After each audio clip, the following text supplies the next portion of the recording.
What's up, everybody? It is Tuesday, September something. I don't know. Today's lesson, adding and subtracting decimals. So we worked on place value and stuff last week, and we're going to jump right into adding and subtracting them this week. I like adding and subtracting decimals. A little bit more practice with place value is so important when we're doing this. So let's jump right into it, if you will, please. I'm going to do a couple here for you, and then I'm going to have you guys try some on your own. We're going to do this new kind of way of doing this. I'm going to show you a problem one here, and I'll tell you when. I'm going to have you pause the video and actually try it yourself. So make sure you have a pencil and a piece of paper handy, a pen, a marker. I don't care. Something to write with and something to write on. Preferably not a sibling or a parent or the wall. Okay, I don't want to take any responsibility for any of that crap that goes on. So let's get into it. First one, find the sum of 23 and 1/10, 5 and 8/10. Here's the thing about adding and subtracting decimals. You have to line up the decimal when adding, because you can only add places with themselves. For example, you can only add ones to ones. You can only add tens to tens or hundredths to hundredths, right? You must add the same places together, and the way we do that is if we take 23.1 and we want to add that to 5.8, then I'm going to put 5 because 5 is in the ones place and the 3 is in the ones place. I have to line those up. Just so happens the decimal lines up too, and that's a great way to remember it. So then the 8 is in the tenths place. It's also going to be under the 1, which is also in the tenths place. Boom. Now I'm going to add these up, and I'm going to start from right to left. Right? We read left to right, but do math right to left. It's confusing. Don't get me started. So we add the tenths together. If you got 1/10 and 8/10, you add those up, you get 9/10. Bring our decimal down. And then we add our ones together. If you have 3 ones and 5 ones, that gives you 8 ones. And then you have 2 tens and no tens, so it's just 2 tens. So 23 and 1/10 plus 5 and 8/10 should give you 28 and 9/10. And we did some rounding last week, so we can do some quick kind of estimating and see if this makes sense in our head. 23 wholes plus a little fractional piece plus 5, almost 6. If that's like 23 plus 6, I know that's 29. So I know my answer should be close to 29. Is an answer of 28.9 reasonable? Looks reasonable to me. I would put that answer down on my paper and be like, that's reasonable. I'm moving on. So, next one. Find the sum of 29.6 and 14.7. Again, same thing. I got to make sure I'm adding the same places together. So that's 29.6. I got to make sure I line up that decimal. So you know what? I'll just put the decimal first, and then okay, the 7 goes under the 6, 4 is going to go under the 9, and the 1's going to go under there. I can add these together. And some refreshing here. 7 plus 6 here is 13, so I'm going to put a 3, carry my 1 over.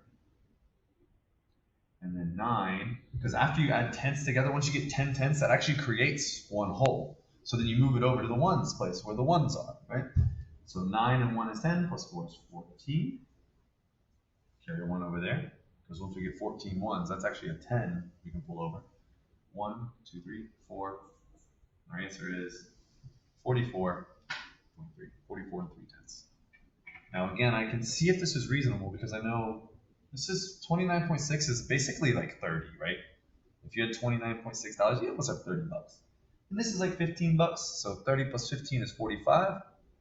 My answer of 44.3 is close to that, so it must be a reasonable answer. I'm cool with it, putting it down, done with it. What I would like you guys to do now is try these two on your own, on your piece of paper that you got, your marker, pen, pencil, whatever. Try these ones on your own. I want you to pause the video right now. Pause it. And you can see my face like this, so it's paused. And do the problems. And then when you come back, I'm going to solve them now and see if you got them right. Here we go.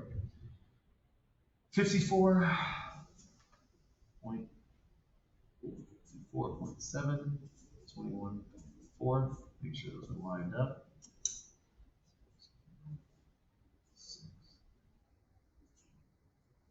76.1 for that. You got it right. B.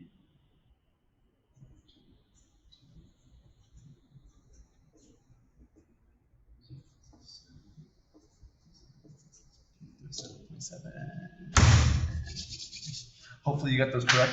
If you didn't, hopefully you can see where you might have got it wrong. And if you're unsure, please ask me. Next, subtraction. This is where it gets a little interesting.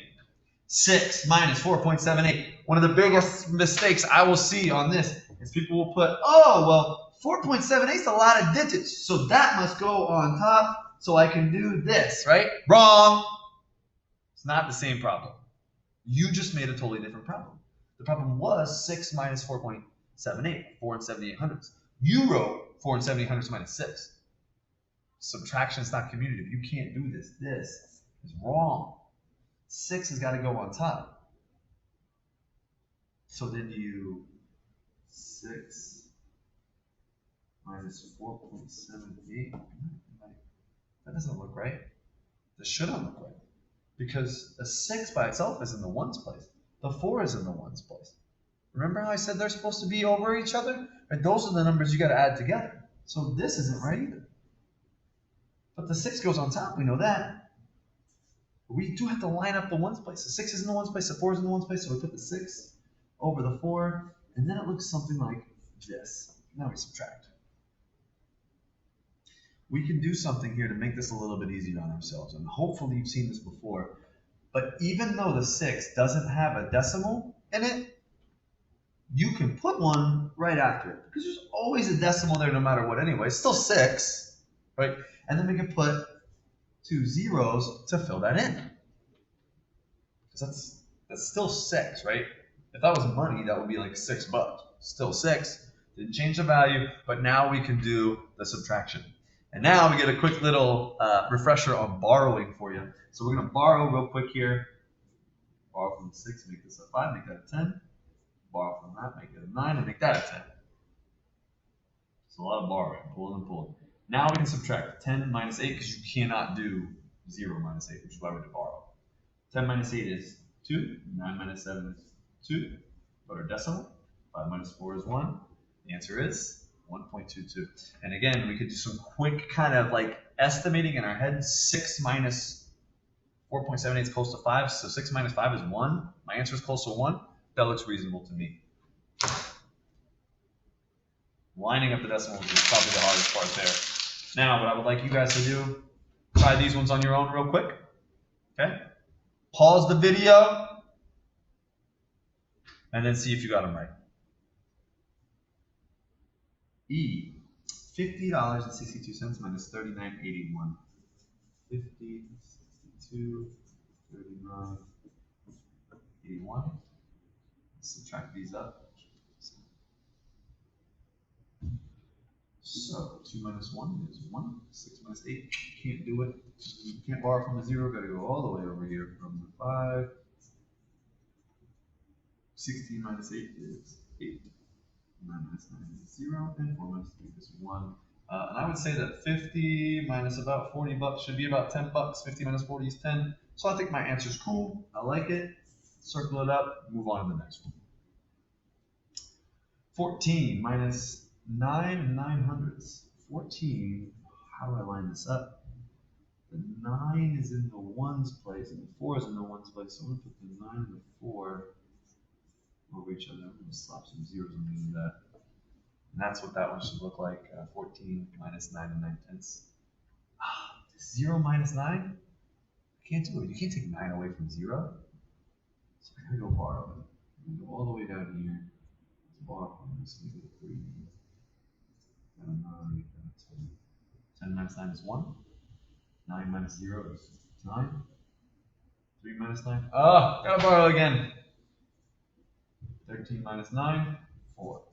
Now, before I say that's my answer, let me see if it's reasonable. 14 minus 9.0, it's like basically 14 minus 9, which is 5, which I can do in my head. And that's really close to my answer that I got, so I'm cool with that. I'm going to circle it. Done. Good job.